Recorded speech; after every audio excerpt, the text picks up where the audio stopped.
srećna pod suncem, jaslama dječjim, rasti i cvijetaj zemljo radnih ljudi.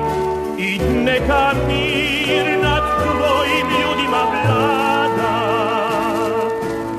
mir tvojim lađama napuči i tvome danu što se vedar budi.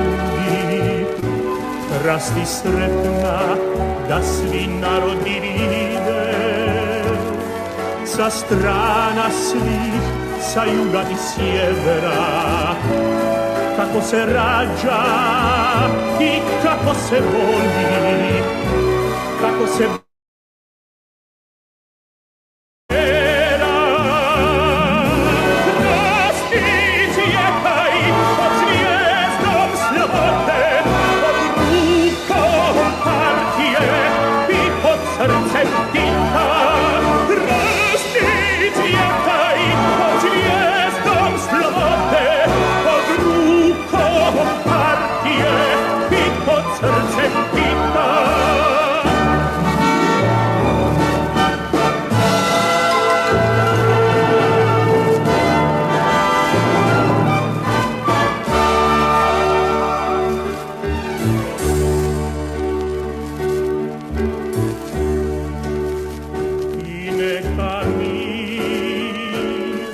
nad tvojim ljudima vlada, mir tvom rudaru i tvome rataru, mir graditelju i tvom čuvaru, mir tvojoj sreći u vodi i u zraku, u pjesmi strojeva i u sjaju žita.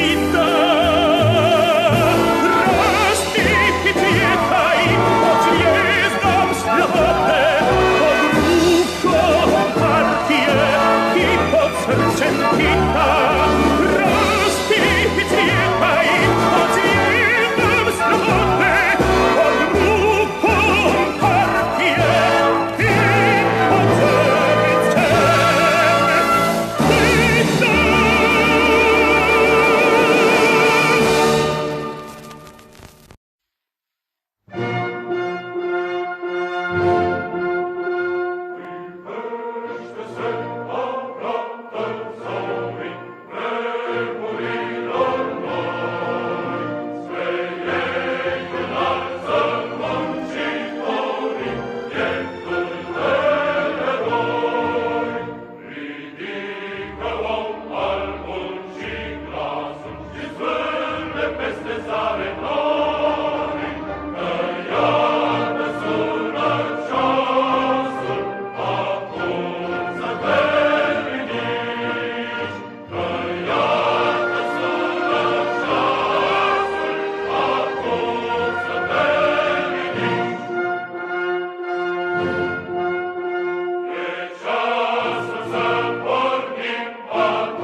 Good evening, everybody, and welcome along. It is the evening of the 5th of May, 2024, and I'm coming to you tonight with another live stream. And we will be discussing tonight a variety of topics, but the focus of the main part of the discussion will be the war in Ukraine and the various developments therein. And none of these developments looking particularly good for, well, I'd say the NATO side of things, but that is, of course, they will be paying a price in the long term. The Ukrainians are paying a price in the short to medium term. And the price is particularly horrific, and we'll come to that in just a moment or two. We will also be covering tonight, and we will be, in fact, beginning the program with an acknowledgement that this is Karl Marx Day. Which is, of course, 206 years since his birth in 1818, May 5th, 1818. And we will be looking at that. And we will also be taking in, of course, the fact that it is 43 years since the death of Bobby Sands, the Irish Republican socialist and hunger striker. And we'll be talking a little bit about him. And to end the program, I'll be reading out one of the poems that he wrote whilst he was incarcerated by the British state. So we're going to be finishing the show with that. But we will begin, of course, as always, with the customary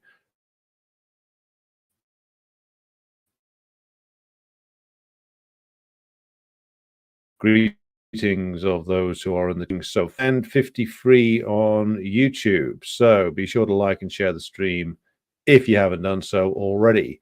I'll come to the business announcements in just a moment, but let's begin by saying good evening to Jay in Norfolk, Virginia, and James Graham up in the land of Scotland. And we have Zane who joins us and says, NATO using Ukrainians as cannon fodder, and that's, of course, entirely correct. Bobby joins us, as does Putin's shirt. Luca joins us and says, solidarity all. 206 years ago, the great Karl Marx was born. Can we say his work is more actual than ever?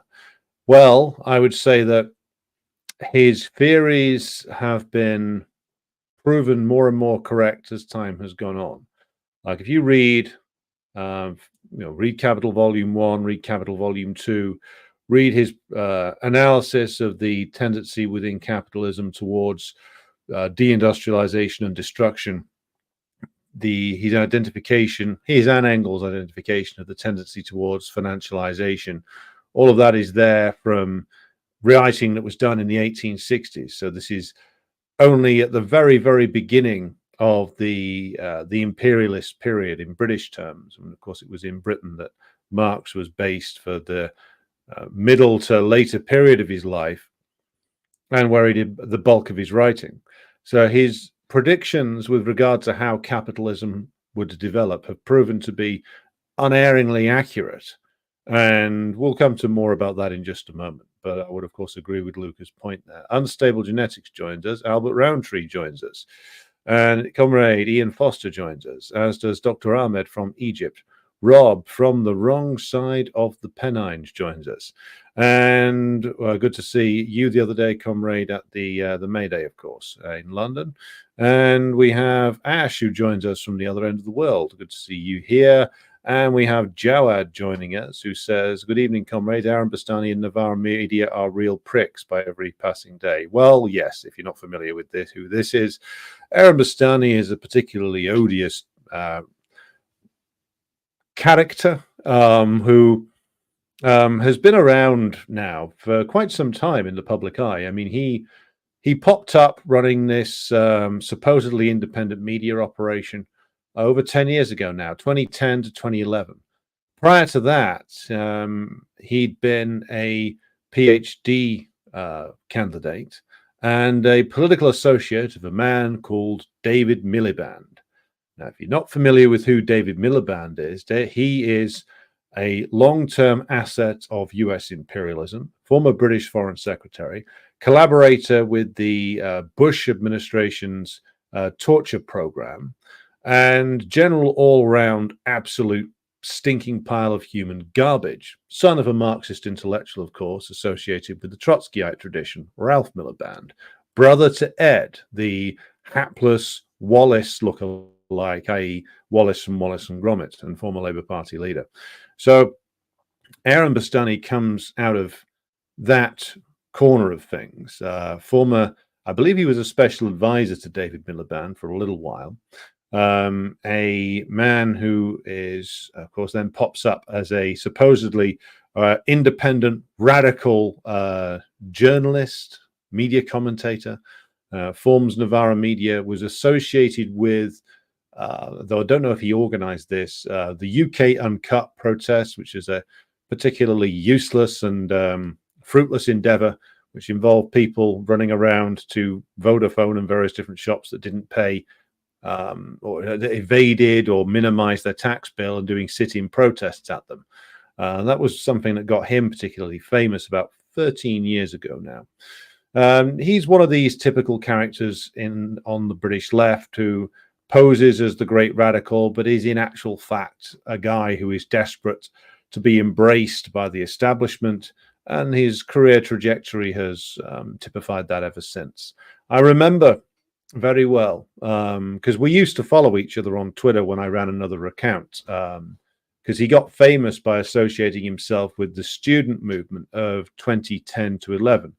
There was a series of student occupations at the end of 2010 it was, and he associated himself with that. He was like a prolific social media presence, and I attended some of those occupations at the time. There was some potential there, but it got squandered because the leaders of it were basically all a bunch of petty bourgeois clowns, as is Bastani. So this is why he got famous and when he associated himself with it. But I remember him in 2011 when, if you're in Britain, you may be familiar with the 2011 riots. The 2011 riots took place after the Metropolitan Police killed a guy called Mark Duggan in what was supposed to be a routine police stop, and they ended up like shooting the guy dead. And it produced a whirlwind of riots across a number of mainly English cities. It didn't go up to Scotland, as far as I'm aware, as I can remember, but it hit Manchester, Birmingham, I think Leeds as well a little bit, but particularly London. It was a very rapid escalation of a citywide riot, particularly from pissed off lower end working class and lumpenized types, basically. And there's an awful lot of pissed off lower end working class youth in London. And this, of course, rapidly got out of control because essentially the cops got caught with their pants down, didn't expect it. And I remember Bastani, when the riot started, being all in for it and like going, "Oh, uprising, mate, come on," when he sort of phony London stylings.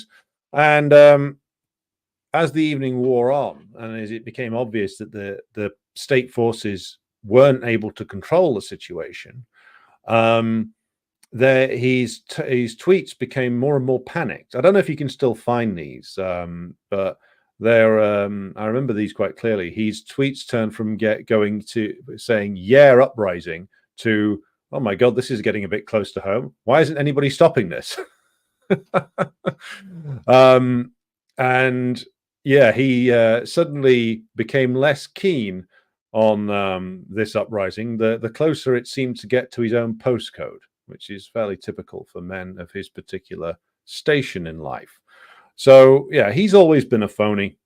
His latest controversy is that he tried to do a stitch-up job on George Galloway, who, if you've watched this program before, you will know I have a number of critiques of myself. But he tried to stitch up Galloway by basically saying that Galloway had come on his show for an interview, and it says that gay people aren't normal, and he tried to portray this as some shocking revelation. But again, it's nothing particularly shocking. Galloway's been saying things like that for years. He also, by the way, got a number of awards off gay rights organizations back in the 80s and early 90s. Because we have to be fair to Galloway here, which he's never gone back on the the stances that he took back then.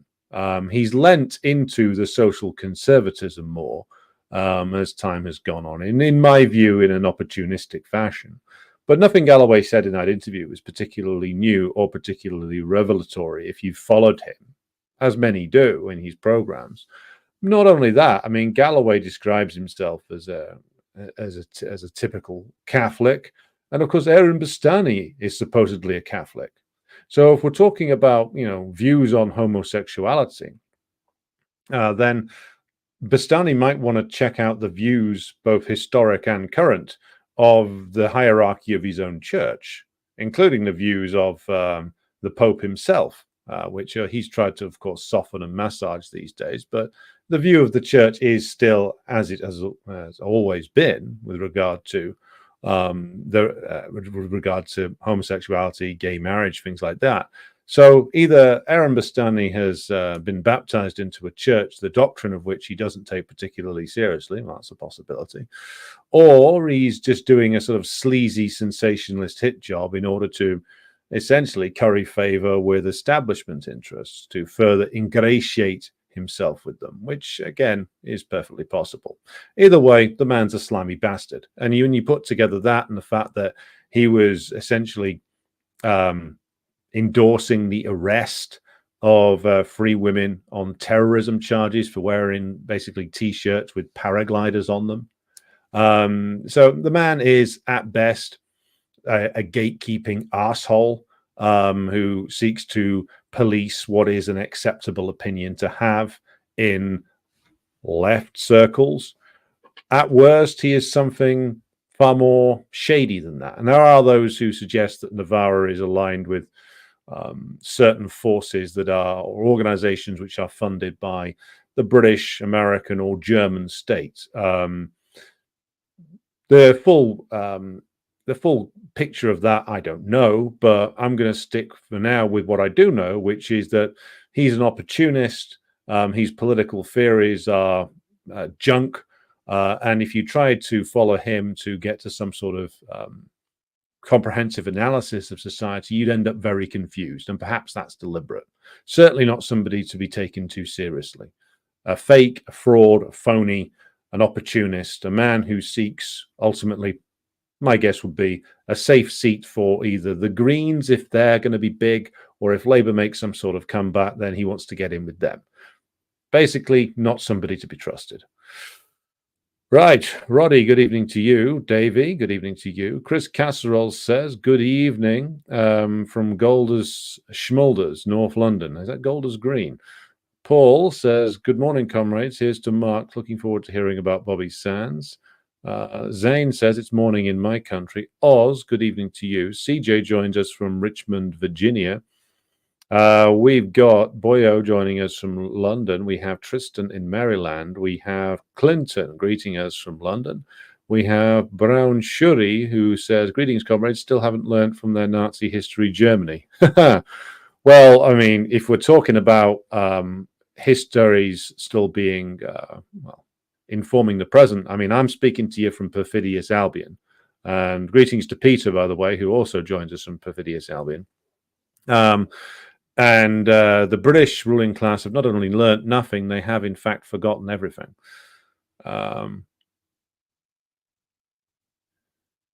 We also have David Greenwood joining us, and we have Northern Comrade who says, greetings from the Northeast. Funny how Galloway stepped back quickly tonight after he spoke of revolution, quickly rephrased it to mean nothing of the sort. Well, Galloway doesn't want a revolution. Not really, Northern Comrade. He is, of course, a man who is on record as saying that he wants to replace the Labour Party. Now, he's said that on numerous occasions and on different platforms, so it's not exactly something that he's hidden. I mean, he thinks that there's a social democratic way forward. The program of his party is that of social democracy. That's on their website. You can read it on there. So again, like, Galloway is somebody who we certainly should have a number of critiques of as communists, but none of those critiques should be being delivered by the likes of Aaron Bastani. Good afternoon to Hob, who joins us from California. Is there a new Rumble account? No, it's just that Rumble's not letting us do live streams at the moment. They're not being set up. So it's I'm now using just Twitter and YouTube for this. And we're actually getting more viewers just using the two of them at the moment. Maybe we'll try again, but it's just like it reaches the point where it's not worth the effort spending like 20 minutes trying to struggle with the thing, to be honest. President Jesus, good afternoon to you, joining us from California. And we have Ash saying Galloway being Catholic while Bannon and Truss claim a radical Islamist, Juan Rochdale.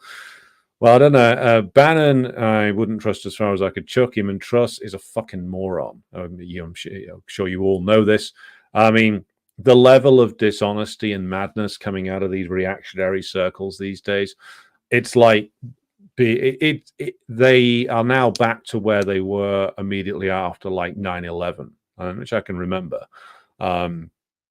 Like claiming that, I mean, they've claimed this for years, people like Truss, and Bannon's been saying stuff like this for years, saying that, oh, there's no-go areas in London where the Muslims prowl and, kidnap white people and stuff like that.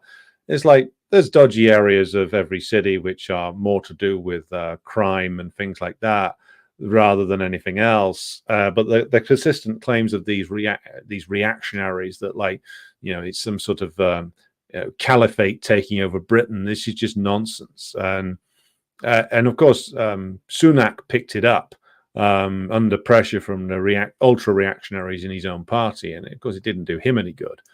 Didn't do Starmer any good either when he tried to lean into it, because his electoral performance would imply that, or the electoral performance of both major parties in the recent council elections would imply that nothing they say is having an impact on the voting population. So Ian Foster comments that Bastani has controlled opposition, which is very true. And we have Brad Wall joining us. Lisa is with us. Does anybody celebrate Victory Day in Britain? Asks CJ. I'm not sure if there's any formal commemoration. There is a war memorial for Soviet soldiers in central Manchester, which is interesting. It was only installed a couple of years ago. But I'm not aware of any formal celebration these days. I mean, there's commemorations for World War II here, but even that's kind of low-key these days. I mean, I think the British ruling class doesn't like to remember World War II very much anymore, only in the sort of cartoon history version that they put on television. HSD says, good morning from Australia. We hear a lot about media figures you consider untrustworthy. Which do you consider worthwhile? Well, I mean, I would always say that Garland Nixon's worth a watch. There's somebody who I would place a degree of trust in. So that's one for you. Lisa likes the Telegram channel. Good to hear.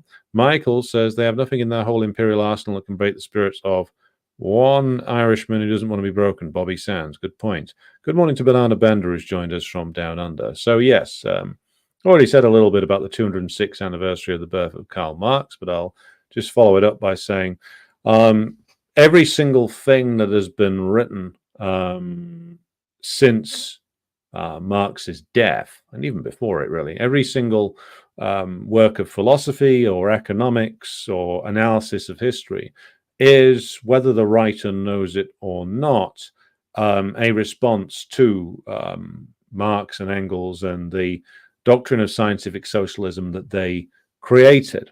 And the difference between pre and post Marx is, of course, remarkable when you consider that the socialism of the 1820s and 30s and into the 40s is utopian. It is something that is very much an extension of the radical left wing of the Enlightenment period. It's the utopianism of the likes of William Godwin, arguably, or Robert Owen, or Fourier and Saint-Simon, and it's very much something which is idealist. as Marx himself, or Engels, I should say, was to put it later on, utopian.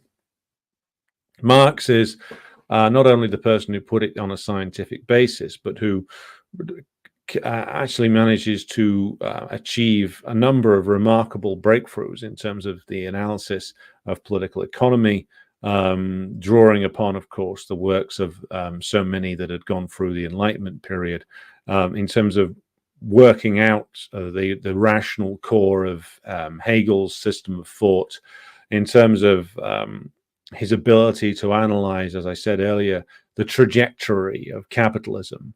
Every single thing that comes after him is a response to that. Mostly in the form of bourgeois thought, it's in the form of extreme irrationalism, Nietzsche or Heidegger or various others, which is how they actually responded to Marx, was preaching doctrines of irrational romanticism, extreme, like wild forms of, like, I would say, extreme wild forms of violence justified by philosophical romanticism. It's all a response to Marx, whether the writer wants to admit it or not. And they still, of course, haven't found a response to Marx. Not really. They haven't really found a way to refute scientific socialism. The best that they can do is to employ the services of bastardized versions of it, or create straw men of it and then knock that down. Or systematically lie about its practitioners, such as Lenin, Stalin, and Mao. And to this day, they haven't found a way to respond to it. And to look at the things we're going to be looking at tonight, you can see how a knowledge of the scientific socialist methods will guide you to proper conclusions in analyzing the various different trends that go on across the world. So on the occasion of the birth date of Karl Marx, it's important to acknowledge that the bourgeoisie has never been able to truly answer him, not through the irrationalism that arose in the late 19th century, not through Keynes, not through social democracy, not through revamped liberalism, not through the likes of hacks like Milton Friedman or Friedrich Hayek. Nothing they've come up with has been able to answer the analysis of Marx and his partner in the creation of scientific socialism, Engels. So if I had a glass, I would raise it to the memory and legacy of the man, but I invite you all to do so. And this, of course, leads us into, I'm just going to reach behind me for the appropriate book, a bit of an announcement about tomorrow's program. And the Monday programs going forward are going to be a little bit different. And I decided that it was time to start comprehensively going through the disputes and arguments in the Bolshevik Party in the 1920s to demonstrate the points that we make here about Trotskyism. And to that end, I'm going to be going through one section per week of this book. I'm going to move there so you can see it clearly, which is Stalin on the Opposition. It's a collection of the writings of Stalin when he is in argument form against Trotsky and others in the 1920s and the early 1930s. And we're going to be beginning the working through of this book, which, as you can see, is rather hefty, tomorrow at 4 p.m. And we're going to be discussing a short piece at the very beginning of the book, which is about the trade union question. This is an argument in the party before the death of Lenin. This is in 1921, and it's an article called Our Disagreements. You can find this on the Marxist Internet Archive. I will be posting up the link on Twitter and on Telegram. And so we're going to be discussing tomorrow at 4 p.m. The beginning of the arguments in the Bolshevik Party in the 1920s. And we're going to be working through one section per week of that book every Monday at 4 p.m. So be sure to join me for that one. Right. Pause just for some further comments. We have Songs 4K who says, it's odd that Ukrainian flags get pinned on British war memorials. It's odd in some respects, but when you consider the number of Ukrainian fascists who the British government relocated, and the fact that the British rather hoped that the fascists would win the war, or at least crush the Soviet Union for them, it's not that odd. It's an insult to the men that died, because they were told they were going to die, dying to defend the country against fascism, only to, of course, have the British ruling class to be consistently collaborating with fascism. Banana Bender says, completely forgot to ask yesterday about the SNP. Well, if you're not familiar with who the SNP are, they are the Scottish National Party, the former party of Alex Salmond, Nicola Sturgeon, now collapsing in on themselves due to various different corruption scandals and a failed court case where the former leader Alex Salmond was accused of sexual assault, and the coming trial of Nicola Sturgeon's husband for financial crimes, the resignation of Humza Yousaf, the leader of the SNP, and they're a group that are in crisis now. They're basically a petty bourgeois nationalist organization based in Scotland, always been run by reactionary who some of them fancied, people like Arthur Donaldson fancied setting themselves up as like the Gauleiters of Scotland if the Nazis were to successfully invade. Altogether a thoroughly disreputable bunch of reactionaries who made a flip towards social democracy in the 60s and 70s, but they were always derided as tartan Tories, and I think it would be just as insulting and accurate to call them the tartan Labour Party, to be honest, though it doesn't have quite the same piquancy as tartan Tories, of course. But they are their cause, of course, of Scottish independence is embraced by the I would call them the petty bourgeois left in Britain, under the frankly delusional view that an independent Scotland is going to somehow pave the way towards socialism. It's a reactionary and utopian point of view, and the SNP themselves have long been, broadly speaking, under the control of the political establishment in this country. Nicola Sturgeon was threatening repeatedly to hold a new independence referendum. See, they lost the one in 2014. And she kept threatening to hold it, but never did. And then it was revealed through a Freedom of Information request that there was no actual preparation being done to ever hold one again. It was all negotiations. The SNP leaders don't actually want to be in charge of an independent Scotland. It would be too difficult. Which is why their big plan, if they had succeeded in 2014, was to join the EU and join NATO. So you wouldn't control really your defense program. You wouldn't control your economic program, or much of the rest of your government program will be controlled from Brussels or controlled from Washington, and you'd still, until you were allowed in the euro, they wanted to remain covered by the British pound. So the independence they wanted was meaningless, almost completely meaningless. And you could tell that they didn't actually want this independence, because they kept just using the threat of another independence vote to try and win a greater budget and slightly more powers for the Scottish Parliament. They thought their own permanent fiefdom set up, which they would posture and gesture in and look as if they were in favor of independence, but never actually go through with it. Much like some of the Catalan nationalists never wanted to actually hold a serious drive for independence, because they knew they weren't serious about it. The SNP aren't serious about it either. And it's a reactionary piece of utopianism to believe that an independent Scotland would be anything other than an offshore tax haven, which is all Alex Salmond's old plan when he was leader. That's all his plan was. He said he wanted Scotland to be have an economy like Ireland before the Irish economy collapsed in 2009 to 10. So again, this is an organization which benefited from the collapse and disgrace of both the Tories and the Labour Party, but is no better than either of them. All right, Beck Druskov says, Gall and Nixon featuring Jyoti Brar expose it in a clear step-by-step. Yeah, that's true. Always recommend that you watch those programs. Pittsburgh Dude 87 says British establishment only likes to remember World War II by comparing Putin to Hitler and comparing any diplomacy to Neville Chamberlain's appeasement at Munich.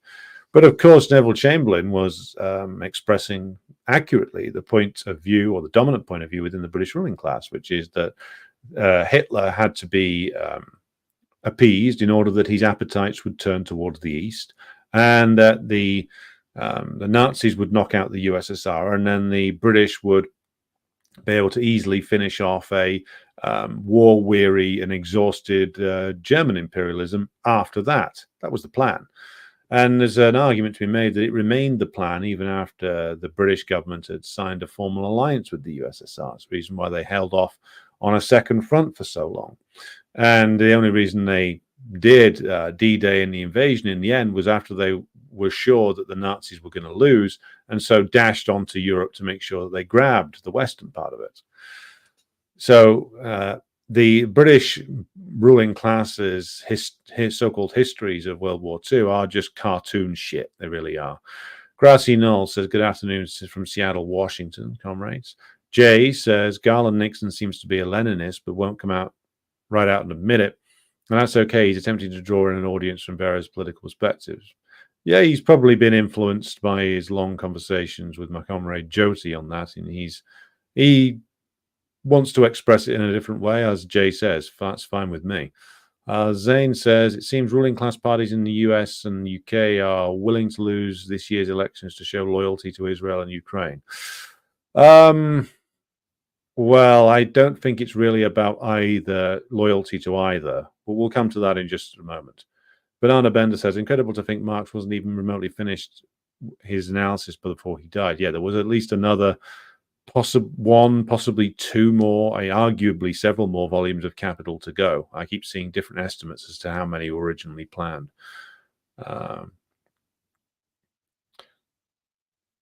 Good evening to Cobked X or Cobked 10, Lorg 66. Grassy Knoll says, I just purchased Brzezinski's book today, The Grand Chessboard, and bought it at a thrift store for $4.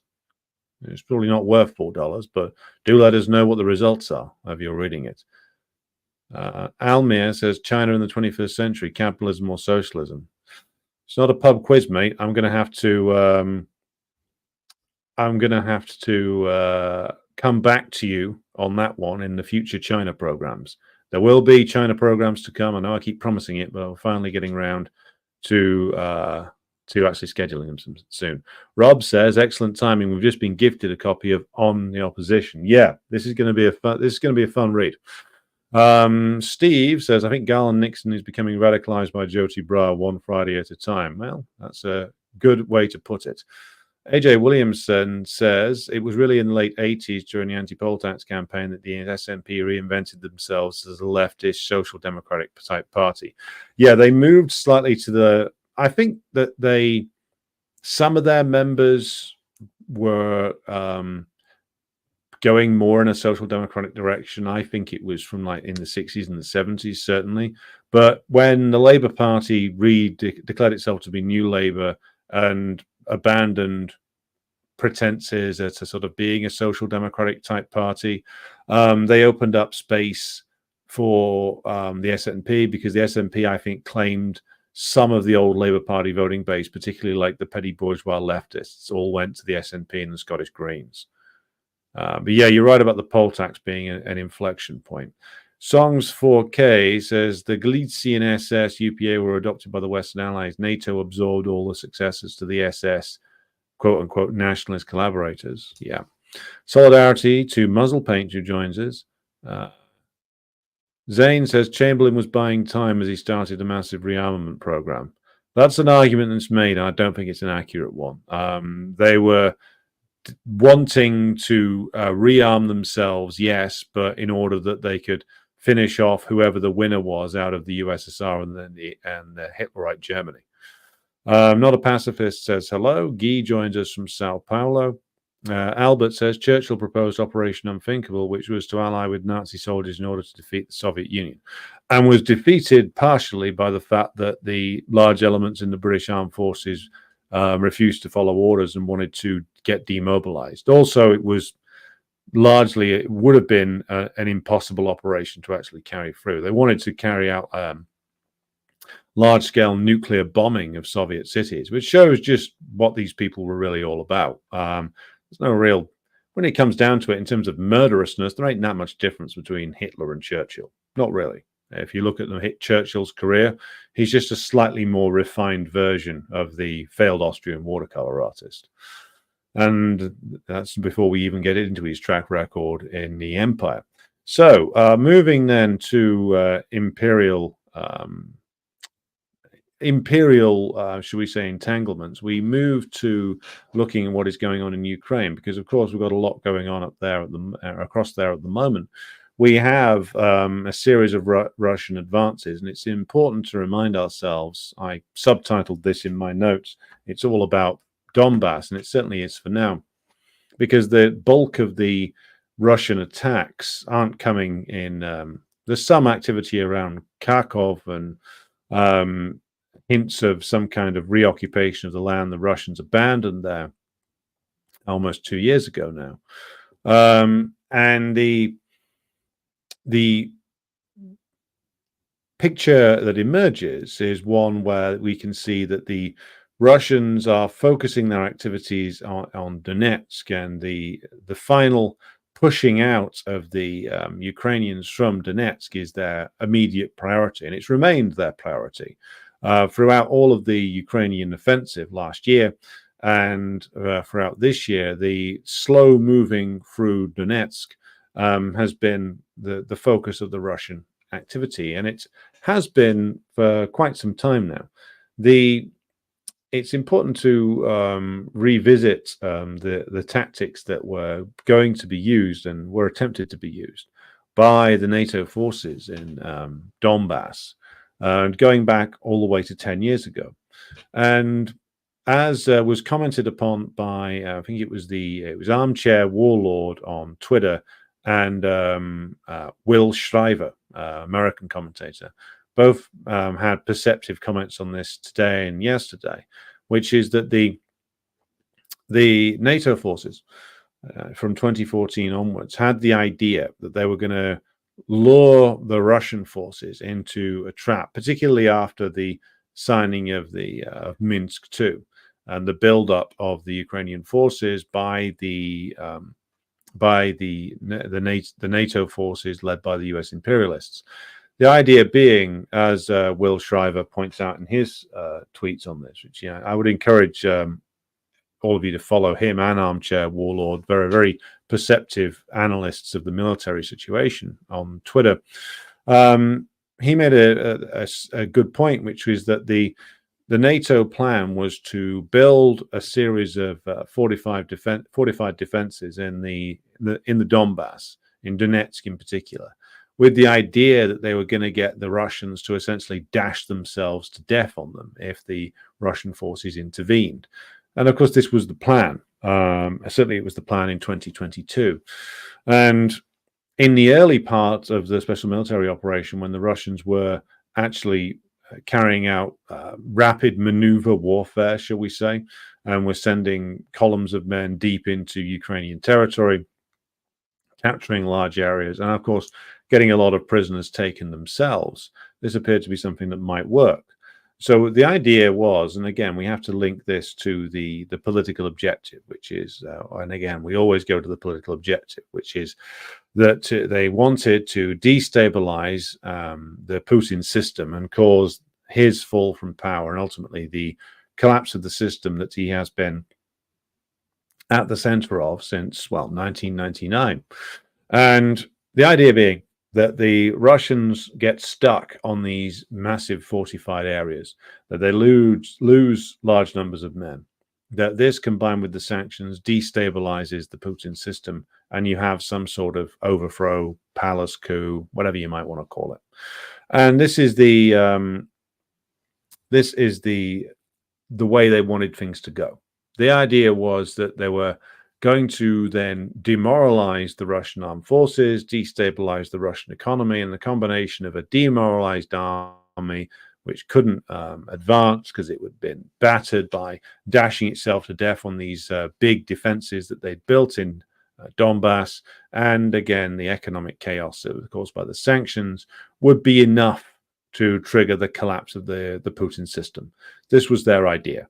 And it made a sort of sense had they managed to do this maybe in 2004, which of course they did want to do in 2004. Remember, Viktor Yanukovych was denied the presidency back then by the US puppet Yushchenko, but Yushchenko wasn't quite as effective in terms of what the US imperialists were looking for. They needed to beef up their fascist organizations in Ukraine to pursue the war they wanted. And the war they wanted was, of course, one where they would be able to lure the Russians into an unwinnable situation and then grind them down and cause a crisis that would result in the fracturing and dissolution of this Russian government and either the imposition of a puppet regime or the collapse of the Russian state completely. The puppet regime and a return to the Yeltsin era would probably have been their preference, but if they can't get that, then the total disintegration of the Russian state and the wholesale looting of its resources would have been the next step on their agenda. So this is the tactics that they had in mind, and they got very excited in the spring of 2022 because they thought that they had it. And what's remarkable is that they've never, their initial plan, if you look at it of NATO early on, you can see how they might have thought that it would work. I mean, you can argue and should recognize that their intelligence with regard to the potential strength of the Putin system was woefully inadequate. But you could see how they would think that it would work. What's really strange is the fact that the political and military planners in the NATO alliance, particularly those from the US and the British, have never adapted and have never given any thought to the idea that the Russians might adapt, that their initial tactics in 2022 were, as we've said before, were designed to force a negotiation. The people who've proven completely unadaptable and have not been able to change their tactics at all have not been the Russians, who have evolved their tactics bit by bit in pursuit of an overall goal, which is, of course, the comprehensive destruction of Ukrainian military capacity. So they have, of course, evolved. They have changed with regard to the way in which the NATO countries have made Ukraine into the sort of front line of drone warfare. They've adapted to the various different tactics that the NATO-led forces have used with regard to that, and electronic warfare and the other aspects where NATO thought it had, or perhaps did have in the early to middle period of this war, a degree of superiority. What's remarkable is, of course, the NATO officers have shown no ability to change at all. I mean, if you look at that so-called counteroffensive of late May to June of last year, what they showed was that they were operating off a cartoonishly outdated concept of Russian military and political strength. The idea being that what the Russians would see the mighty Leopard tanks and Challenger 2 tanks coming over the hill and run away. Well, we've covered before how that, of course, didn't happen. But again, like the NATO forces are still looking for the big knockout blow, which is why they're still obsessively going after Crimea. They think that if they can knock out the bridge, if they can do something, it will cause a crisis of confidence in the Putin system. And of course, it's not happening. And they can't adapt to that. So all of their cliches, all of their, shall we say, civilizational, or shall we say racialist inflected assumptions about the Russians, that they would basically advance like a horde or something, and that they would be poorly trained, poorly equipped, poorly motivated, poorly led. They wouldn't be able to adapt. They wouldn't be able to produce enough war material, that they wouldn't be able to change the way that they fought the war to recognize the strengths and weaknesses of the NATO proxy army that Ukraine had become. And so it's actually if you look at the propaganda that they put out there about the Russian forces, saying they were using human wave attacks and throwing vast numbers of lives away, that's all untrue. I mean, it was untrue in World War II, which is where these cliches come from. We have talked before about the way in which the Eastern Front of World War II has been written about, certainly since the end of the USSR. I mean, if you look back at British military historians writing about the Eastern Front, even as late as like the mid-80s, when the Soviet Union was still there and had to be reckoned with, even official British military historians from Sandhurst were having to acknowledge the fact that the Soviet officers, senior officers, people like Zhukov and others, Ivan Konev, Rokossovsky and others, were bona fide military geniuses who'd designed some truly terrific battle plans and had executed some amazing feats of military innovation on the Eastern Front. By the time you get to the 90s and into the 2000s, military history is being written by hacks like Anthony Beaver, who's just a fantasist, portraying the Russians as basically like a sort of cliched horde. Though, of course, the old Mongol horde was actually also very, very innovative militarily. But again, the cliche Anglo historians like to draw on is this version of some sort of mad horde dashing towards the enemy and not caring how many hundreds of thousands or millions of men are sacrificed, and they just overwhelm the enemy with this vast human wave attack. I mean, it's silly stuff, really. Can be proven wrong quite easily, but of course nobody challenges Sir Anthony Beaver or any of the other hacks who write about this. The criminal thing from the point of view of military planning is that these pieces of propaganda were built into, it seems, the understanding the military planners had for a long time about the Russian forces. I mean, you can say that, states put out all kinds of propaganda about each other in times of war, and that's understandable. But you should never mistake propaganda for analysis. And it certainly appears that they did mistake propaganda for analysis. Their outdated view of the strength of the Russian state being one ridiculous cliche that they kept repeating so often that they fell for it themselves, or their view of the Russian economy being incredibly outdated, like still based around analysis done 20 years previously, or their view on the Russian armed forces being basically that they were still the sorry collection of demoralized men that were marched into a slaughterhouse in Grozny in 1994. Or it's still the same Russian army that was deeply corrupt and demotivated in the very early 2000s. So they haven't updated any of their assumptions at all. They were working off supposed intelligence that was either made up or massively out of date.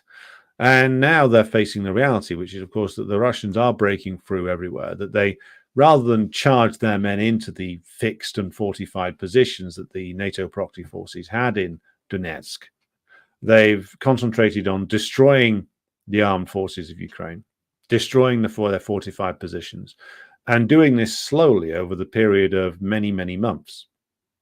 So, first period of the war closes probably with the Ukrainian offensives of early to mid-autumn, in actual fact, of 2022, followed by the successful Ukrainian offensive, because the Russians, of course, didn't have enough men mobilized, followed by partial mobilization, and then, of course, the Russians bolster their ranks by bringing in recently trained men and building up several new army groups, some of which still haven't entered the fight and sit up in apparently the Belgorod region, just outside, across the pre-war border, and still haven't entered the fray as yet. And then you get the second of the war, which is where the Russians are holding the line and training their new army and making slow advances in places like the Artemovsk area. Then you have another phase with the beginning of the Ukrainian offensive, the comprehensive Russian destruction of that Ukrainian NATO-trained and equipped army. And now you have the front line starting to shake.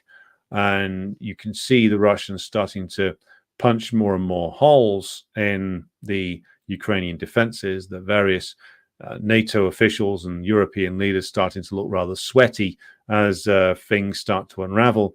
You have Macron doing his usual dance, saying, "Well, I might have to deploy French troops into Ukraine."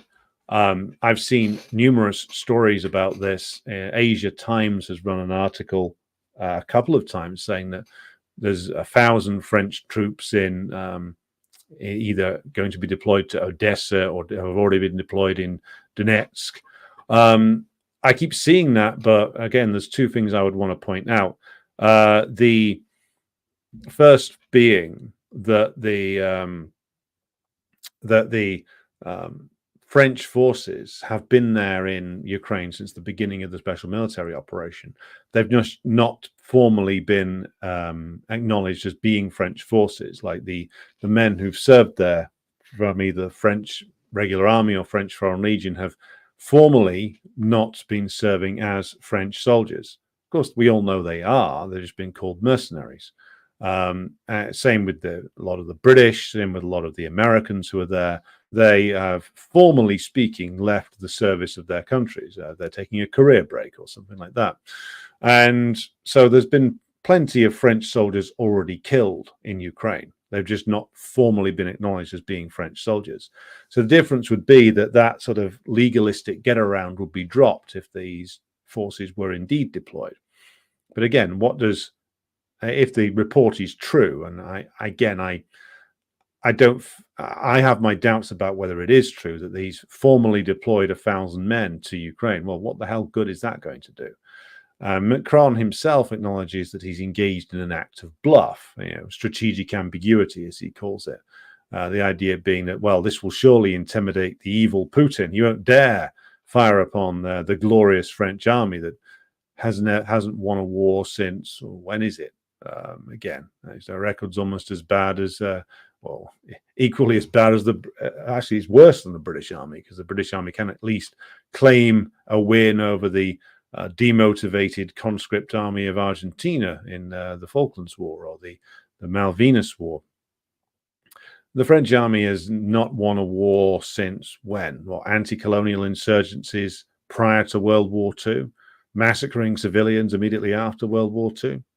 Like, what is this great French military genius that Macron thinks he can unleash on the Russians exactly? It doesn't exist.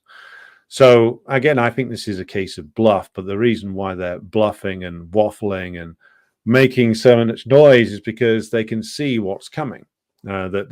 And again, the Russians aren't working on any timescale other than the one that they have set for themselves. They're not working to score public relations victories. They're not aiming to have the Russian tricolor flying over all of Donbas by May the 9th or something like that. They're methodically going about their business of destroying the Ukrainian forces to the point where the front line collapses.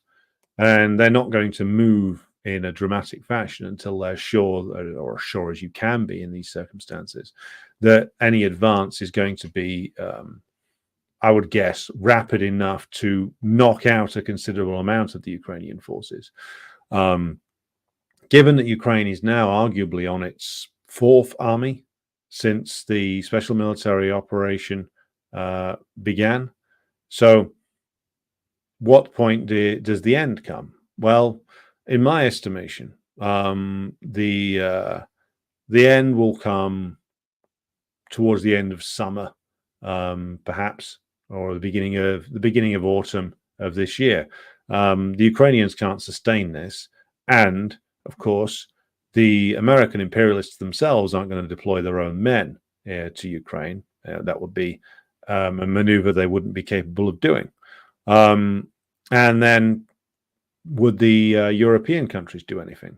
Well, some of them might fancy their chances ill-advisedly, but as we've outlined before on this channel on numerous occasions, they simply don't have the industrial or political capacity to do this. So it will end at a moment of the Russians choosing.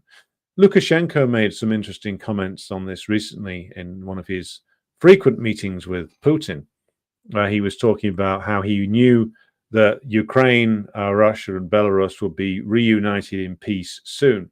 So this gives us an indication of where Lukashenko thinks things are going, and he's pretty well informed about this, given that he discusses it with Putin, and of course they are formally part of the Russian defense umbrella now, including the nuclear umbrella, which is that although Donbas and the regions that voted to enter into the Russian Federation will be, of course, absorbed into the Russian Federation, that the rest of Ukraine, perhaps the aim that the Russians may have is to keep some kind of Ukrainian state alive, but it will be one that is essentially cleansed of the Banderist presence and anything associated with this current Kiev regime.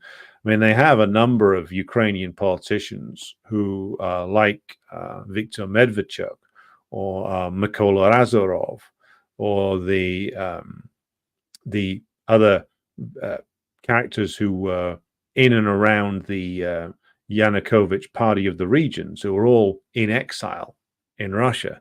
Many of them, of course, could be conceivably brought back to head up some new kind of provisional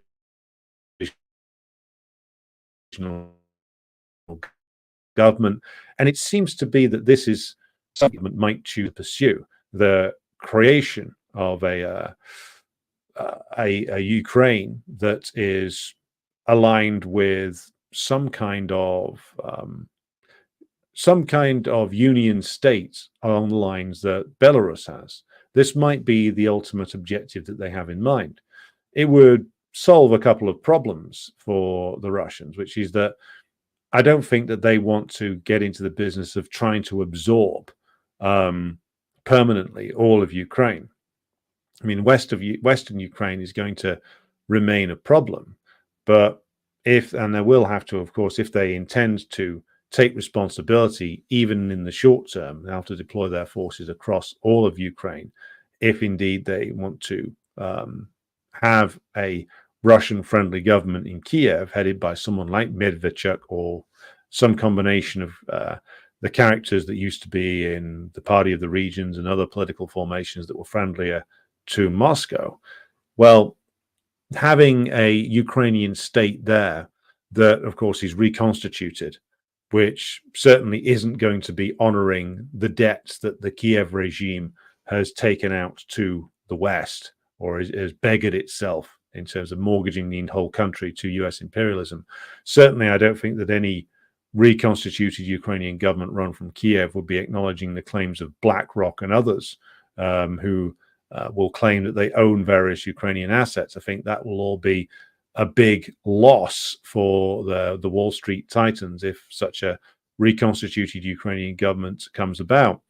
But if it was a reconstituted Ukrainian government that was, again, incorporated into a political, economic, and defense pact with Russia, and then would be something that would retain independence, again, it would get rid of the question of conquests. It would essentially set up a degree of continuity. The Russians could say that they were restoring constitutional order in Kiev following the coup. So it may be something that, if Lukashenko's pronunciations about this are reflective of discussions, it may be something that is under active consideration in Moscow. We will see, because they're going to need to do something. I mean, I thought for a while that the ultimate bargain would be some kind of division of Ukraine between the far west and the Russian-occupied areas. But thinking about it more, then, well, why would the Russians allow the US to run some sort of Bandera narco sex trafficker state in the far west of Ukraine, like the way that they run Kosovo. It wouldn't make sense from a Russian security perspective. So why not knock out the Kiev regime, then reconstitute Ukraine under new borders, and essentially turn it towards a pro-Moscow trajectory? It certainly might be possible for them to do. Right. Pausing there to just take some more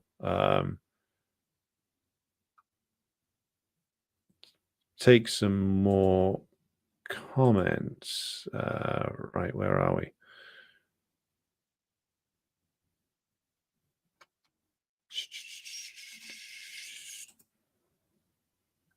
Right. Got a lot of comments here. Okay.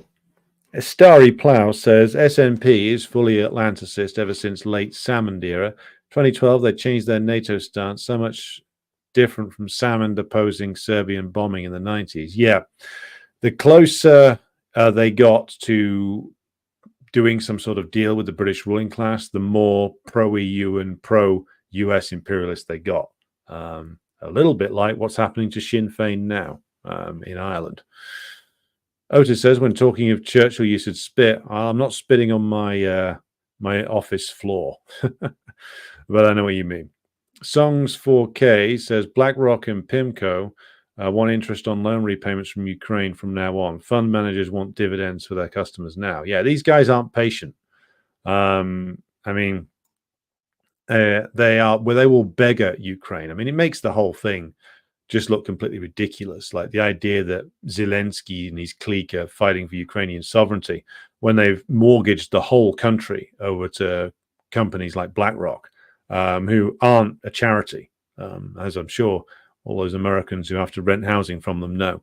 David Greenwood says, to be fair, and coming from a World War II RAF family, I always knew that Chamberlain can be credited with creating the superb integrated radar air defense system with the superb Spitfire and Hurricane fighters.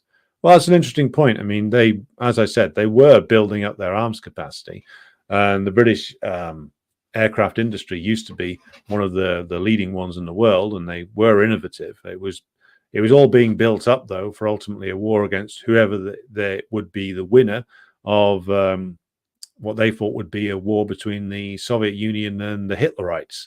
That they hoped they wouldn't have to fight until one or the other had won, but exhausted themselves in doing so. Grassy Knoll says, I was never satisfied with what happened when Rudolf Hess landed in England. Who did he want to visit with?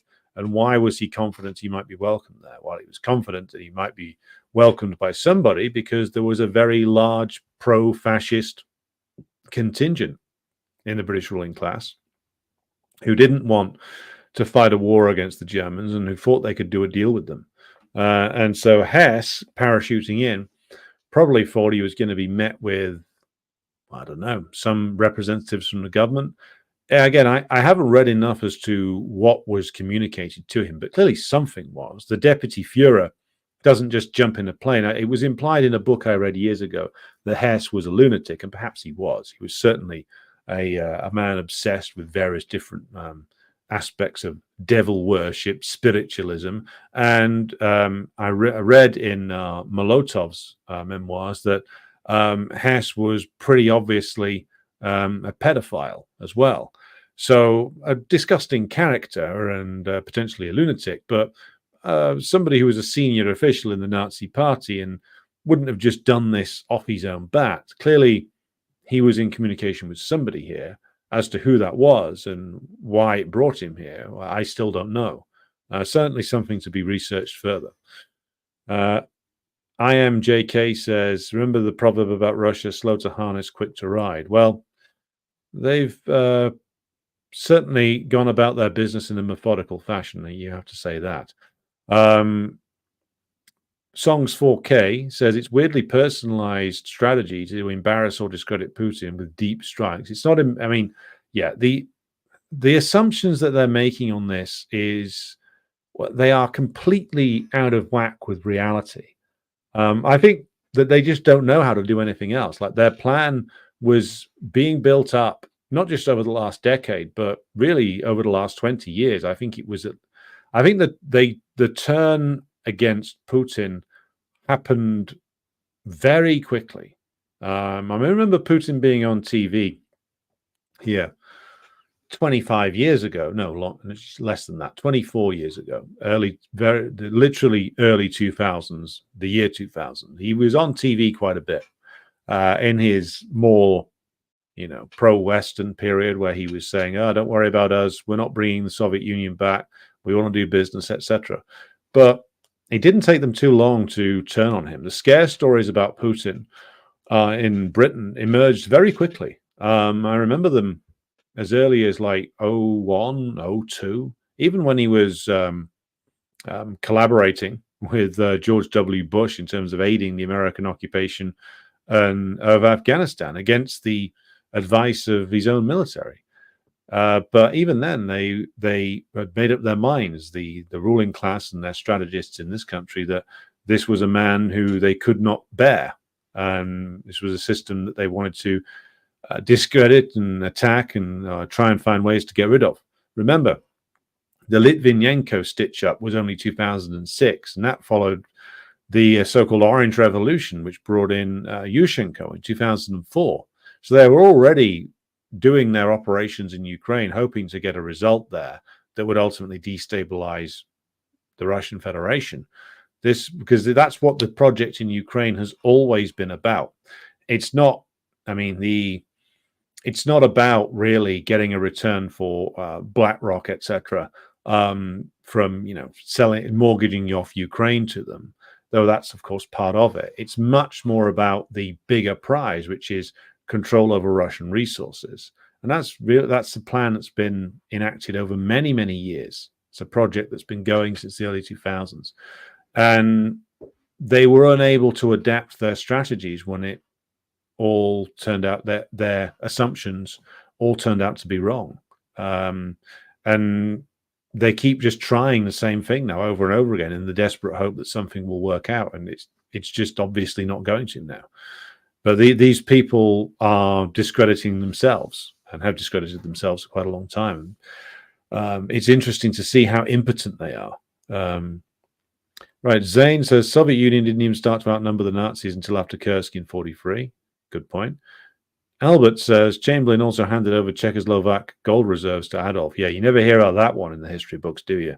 It's Stalin who's presented as the bad guy for signing the non-aggression pact. Cobra Commander says the Battle of Stalingrad, Germans said Soviets kept fighting even after being lit on fire. Well, the resistance of the heroic Soviet people can be directly attributed to the fact that they knew they were defending a state that was built by them and for them, in terms of the Soviet Union being a worker state. Zane says actions of Chinese communists in World War II against Japan are also often overlooked by Western historians. Yeah, they don't want to talk about that at all. We should. There certainly should be. World War II in China is definitely a subject for future consideration. Grassy Knoll says a gas station with nuclear weapons. John McCain. Yes, and when was he ever wrong about anything? David says, I think Mr. Putin and Russian army have played a blinder. Well, they've ended up doing so. I think that in the early period of the SMO and the period running up to it, much less so. They certainly made their share of mistakes. They fought or hoped, I think, that the Russian political leadership thought they would get negotiations in April 2 years ago. And that was a failed assumption, a faulty assumption. And it took them a while to adapt, but adapt they have now.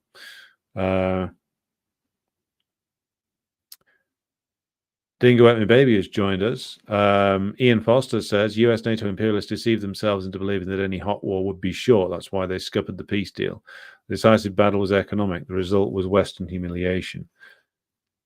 Yes, they thought that they could collapse Russia quickly. That a combination of not defeating them but stymieing them, and then the economic shock treatment would be what would win it for them. The problem that they had, though, was that, again, all of their intelligence was out of date. They hadn't bothered to do proper research on changes in the Russian economy since the early 2000s. They hadn't properly researched the political system of which Putin is the chairman of and the center of in many respects, but it's by no means all about him or just about him.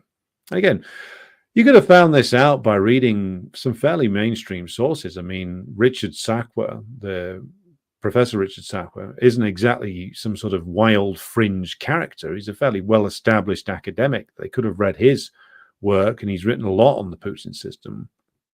Don't agree with the man's politics, but his information is very good. They could have read the studies of the Russian economy done by specialists such as Richard Connolly from the Center of Russian and Eastern European Studies at the University of Birmingham. They could have read his work. Again, he's not a pro-Russian guy, but like his work, he's accurate in terms of his assessments of the Russian economic changes. They could have looked at that, but they didn't. They chose to believe clapped out 20-year-old cliches because they wanted to believe them. And I don't think it ever came really close to working. I mean, the Russians got caught out a little bit early on, but they never came close to losing. Never came close to the collapse that they wanted. I think that the Russians weren't completely confident that their economic measures were going to work, but they not only did they work. I mean, there's an arguments to say that they actually strengthened the Russian economy due to essentially Biden putting capital controls on them. The US has told NATO vassals to pick up slack in arms, aid, and covert support, says Songs 4K. They can order them, but I don't think they can do it. None of these countries have the capacity to match the US, and the US itself is diminished in terms of its ability to supply any of that. Grassy Knoll says, Russia is such a large geographic area that Russians can keep the enemy advancing. And they continue to fall back, waiting until the enemy is weakened and the cold weather kicks in. Interestingly enough. Otis says, Rudolph Hess crashed in Scotland, just south of Glasgow. Interesting. Are there no protests in Russia against Israel in Russia? If not, why not? That's an interesting question. I will have to return to it in the future because I don't know. I know that there's a consistent trend of certainly, I think, the Russian military being more anti-Israel than the Russian political leadership. The Russian political leadership tried to make nice with Israel for quite some time. It's only in the last couple of years that this has all ended, since the Israelis went all in with backing Zelensky. But that's a question to be returned to. Jeremy Turner. Marrow Mine says, what about the 62 billion Biden signed off to Ukraine? It's not going to Ukraine. I mean, some of it will go to keep the Ukrainian state functioning, pay officials, that kind of thing. I mean, the analyses on this have been done by numerous people, and even fairly mainstream. I mean, American senators like Lindsey Graham himself said that most of that money is just going straight back into the pockets of corporations in the United States. So, first of all, it's a confidence building measure. Second of all, it's to keep the Ukrainian state just about functioning. And thirdly, it's to get recycled back into the coffers of US corporations. So it's not going to do Ukraine any good. Nothing they can do now does Ukraine any good. The only thing that would help Ukraine was the unconditional surrender of Zelensky. But now the Russians have taken out a criminal case against him.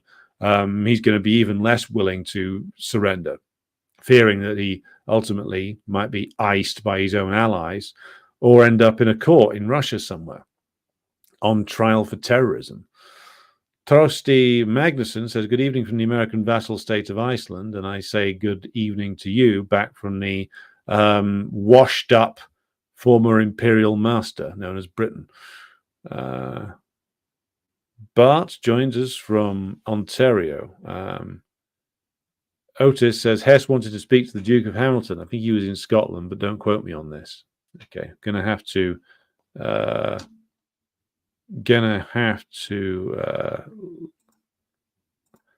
come back on that one.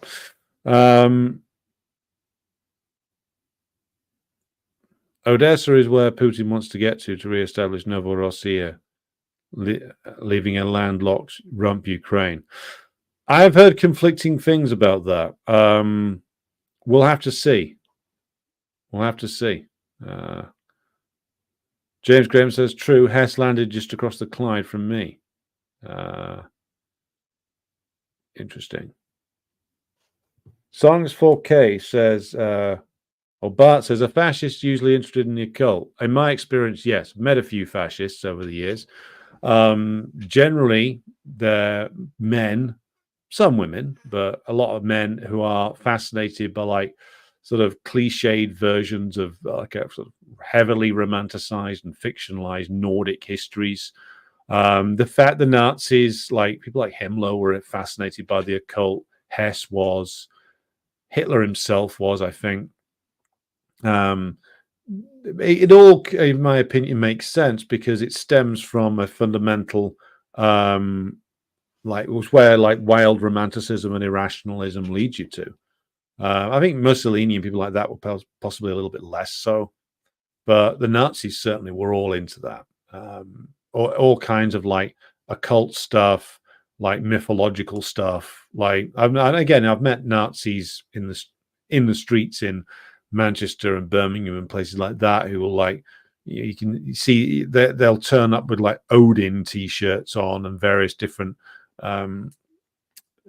displaying their various different occult obsessions. It all stems from like their fundamentally militantly anti-rationalist point of view.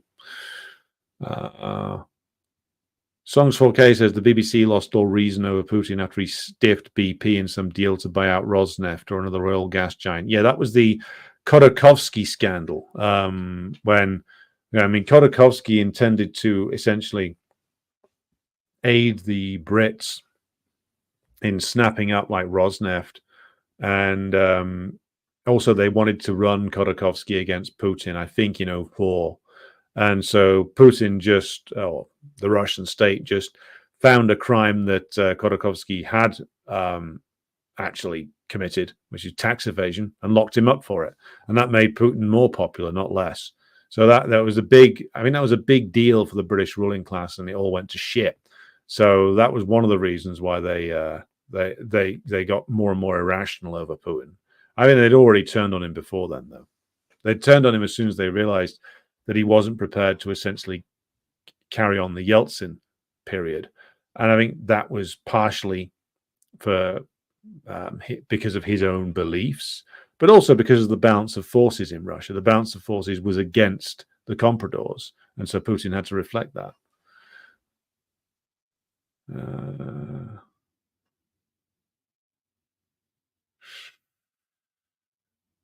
Okay, just moving through the comments here.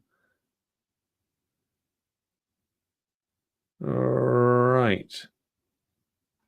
Looking through. And Hess landed on the estate of the Duke of Hamilton, who he thought was sympathetic to Nazi Germany, says A.J. Williamson. Lurtis says the Czechoslovak heavy industry was controlled by French capitalists, especially Schneider. Daladier just as much a part of the Munich agreements as Chamberlain. Very true. Fascists, says Songs 4K, seems to have difficulty with symbolic order and meaning, so try to impose it on the world. Yes. Himmler thought he was the reincarnation of a medieval king. Himmler would have been a Redditor these days, it has to be said.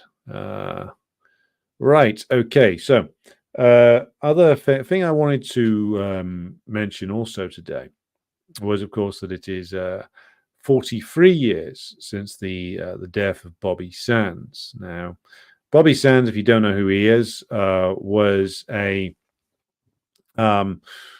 Irish Republican Socialist, was an active member of the Provisional IRA in the 1970s, as a very young man in his early 20s, and was imprisoned by the British after a shootout with the RUC.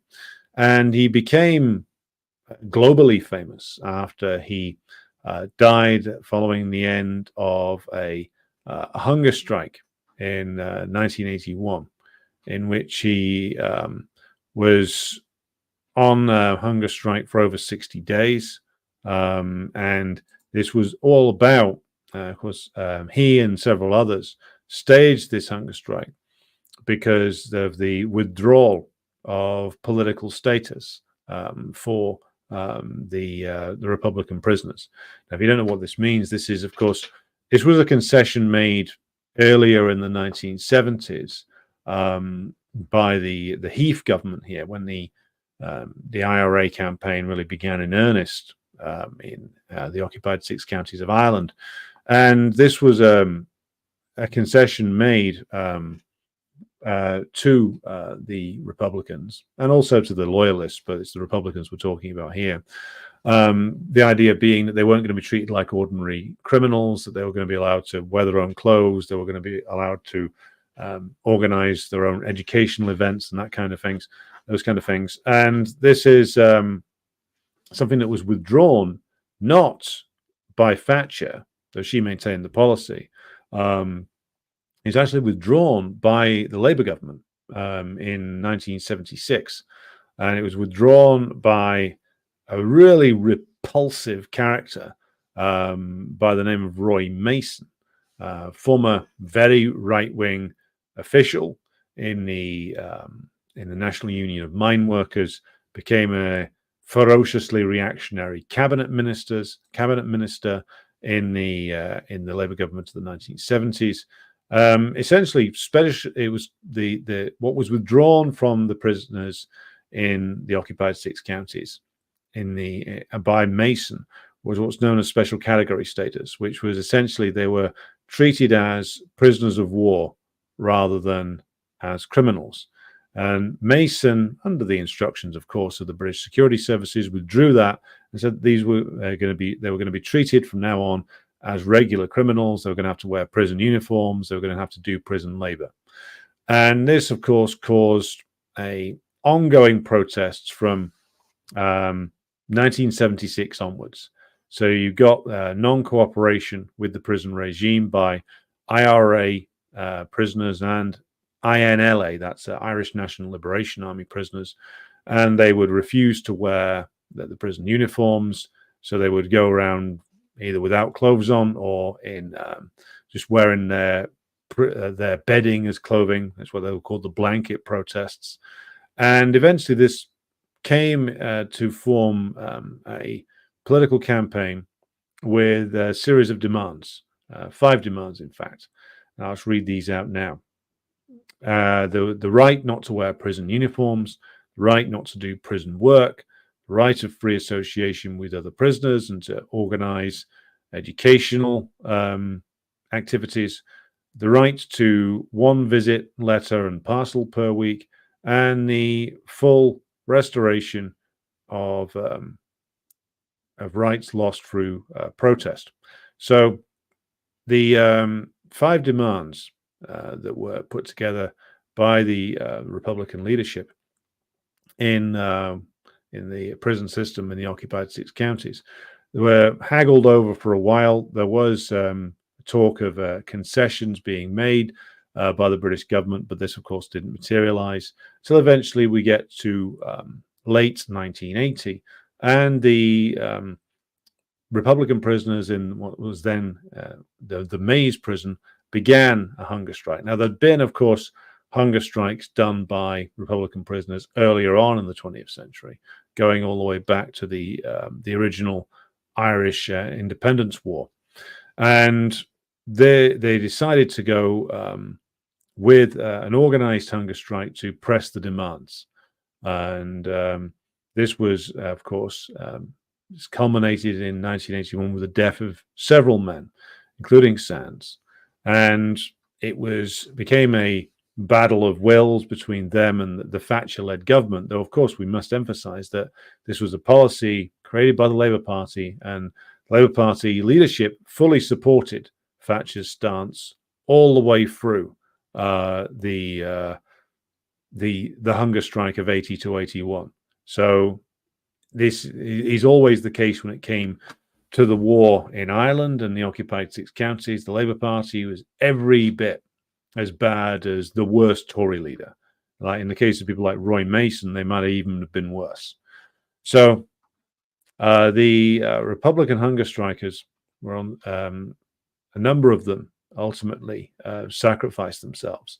Should be emphasized also that those who died and those who were on long hunger strikes and ultimately ended up surviving after ultimately concessions were made, and we'll come to that in just a moment. But those that died, of course, they all volunteered for this duty as they saw it. They were prepared to sacrifice themselves because they correctly viewed themselves as revolutionaries fighting a war. And if you're a revolutionary fighting a war against an imperialist state, you have to be prepared to sacrifice yourself for the cause of national liberation.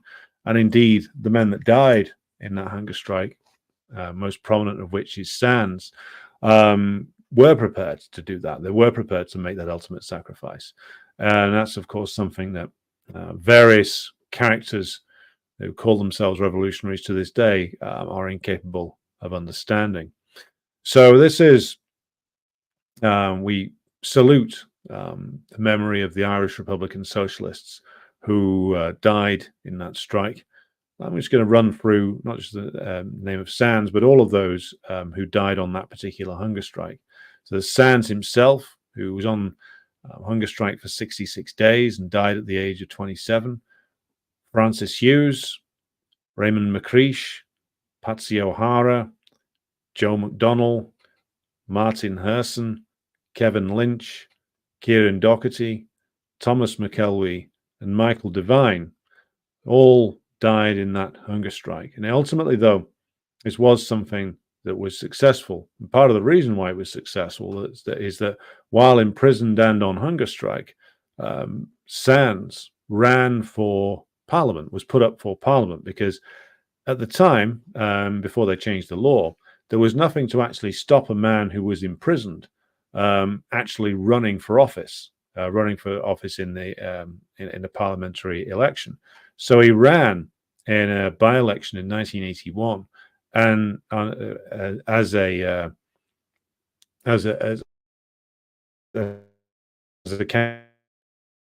candidate purely on the basis of supporting the protest against the prison, actually to win, unseating what had previously been an Ulster Unionist held seat. And this, of course, forced the government to change the law because they were embarrassed by this, and it led to the banning of anybody who was serving time from running for office. I believe you can still run for office from prison in the United States, as the great Eugene Debs once did, though. Maybe Trump might want to check that one out. But the controversy over this really bit the British government on the arse, because it went all around the world. The solidarity movement and the Iranian government of the time pulled off a masterful act of solidarity and a bit of trolling of the British government by changing the name of the street upon which the British embassy is based to name it after Bobby Sands. So when the British government had to put their address down for their embassy in Tehran, it was on a street named after Bobby Sands. And of course, the British then had to change the street upon which the entrance was to avoid the embarrassment. And it caught the imagination of people all over the world who wanted to stand in solidarity with the Irish National Liberation Movement. There was a letter of solidarity sent from Palestinian prisoners imprisoned in Israel, highlighting, of course, the long association between the Irish Republican movement and the Palestinian National Liberation Movement. So this is a key moment in recent history in the struggle for a united Ireland, and highlights the bravery and spirit of self-sacrifice that animated the Irish Republican Socialists, who were prepared to sacrifice themselves and again face-off with the British government that they weren't prepared to back down from. And today we salute the memory of Sands and all those that died and were prepared to make that ultimate sacrifice back then.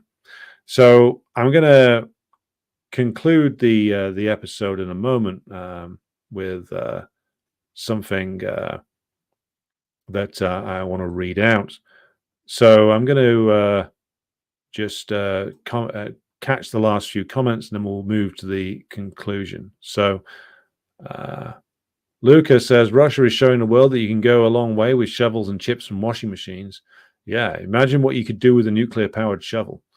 But says, at 1981, I was 20. I remember the story about Bobby Sands. Songs 4K says there was a small communist study group among Republican prisoners after political status was won. Yeah, I should emphasize the fact that the British government was portrayed as winning that struggle in 81, but they ultimately conceded to most of the demands of the hunger strikers. Like, political status was restored. It just wasn't openly acknowledged that it was restored. So most of the demands that I just read out there a moment ago about political status, the British government quietly conceded to them because they didn't want another series of hunger strikes on their hands. So I think the deal was that political status would be returned, but it wouldn't be talked about. It's a typical British ruling class formulation, which is, well, we'll give you this, but just don't talk about it. So they ultimately, that struggle, that sacrifice was something that brought them a victory. Dan Kovalik has joined us, and he's enjoying the program. Good to have you with us, Dan. Kobe says, the Irish fought hard. They defined the greatest odds, that being the British Empire. Yes, indeed. There's a movie called Hunger about the IRA and Bobby Sands. Yeah, I've seen that. I didn't think much of it, to be completely honest. Putin's shirt says, here's to the resistance, wherever it may be. Indeed. What's the Marxist analysis on anarcho-syndicalism? Asks Battle Cossack. Well, I used to consider myself an anarcho-syndicalist 20 years ago, Battle Cossack. I think that the tragic history of the CNT in Spain will show you the flaws of that. I know you're from Argentina, and it has a certain history there. So I know I can understand why you're doing so. Jeremy Turner asks, what is the status of political prisoners in the UK? Well, you can tell that just by looking at Julian Assange. I mean, there's no, as far as I'm aware, with regard to those who are in prison for political offences, they are kept and treated as common criminals now. Political status, I think, was done away with a long time ago when the Good Friday Agreement was signed, and that period of the Irish liberation struggle drew to a particular close. I may do a full review of Steve McQueen's Hunger. I think maybe that's something to do in the future. So, with that in mind, I want to close out today's program by reading something out to you, which is a poem written by Sands. And I'm going to just post the link to it in the chat so you can all see it, and encourage everybody to read it. And I think it turned out he was a gifted poet, writer of verse. And so I want to read this to you, which I think is a fine piece of verse for a revolutionary. And it's by Bobby Sands. It's called The Rhythm of Time. There's an inner thing in every man. Do you know this thing, my friend? It has withstood the blows of 1,000,000 years and will do so to the end. It was born when time did not exist, and it grew up out of life. It cut down evil's strangling vines like a slashing, searing knife.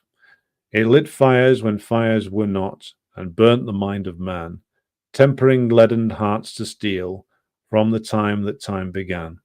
It wept by the waters of Babylon, and when all men were a loss, it screeched in writhing agony, and it hung bleeding from the cross. It died in Rome by lion and sword, and defiant cruel array, when the deathly word was Spartacus along the Appian way. It marched with what the tilers pour, and frightened lord and king, and it was emblazoned in their deathly stare, as e'er a living thing. It smiled in holy innocence before conquistadors of old, so meek and tame and unaware of the deathly power of gold.